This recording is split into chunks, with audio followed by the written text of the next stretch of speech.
Welcome to the Slop Farm. Enjoy the video. You start by powering the POS and getting it online. Plug the charger or confirm battery above 20%, then insert the SIM or connect the Wi-Fi so transactions can reach the bank. Unlock the terminal with the admin PIN. Once done, wait for the ready or home screen. Make sure you see the network icon solid and the terminal time correct, because accurate time prevents authorization errors. Now you're set to process your first test sale. You enter the sale amount and verify the currency, then press confirm so the terminal prepares for payment. Hand the device to the customer and instruct them to tap, insert chip, or swipe magnetic stripe. If using contactless, ask them to hold steady.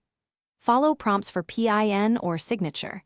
If PIN, you'll be asked to wait for verification. Once authorized, choose to print or send the receipt and return the card promptly so the customer can leave with a record.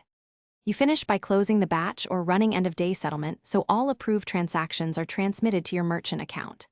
If an authorization fails, reboot the POS first, verify cables and power, then switch from Wi-Fi to mobile data or vice versa. These steps clear most network hiccups. If the problem persists, note the error code, device ID, and time, and call your payment provider. Give them the details so they can resolve the issue quickly. Thanks for watching.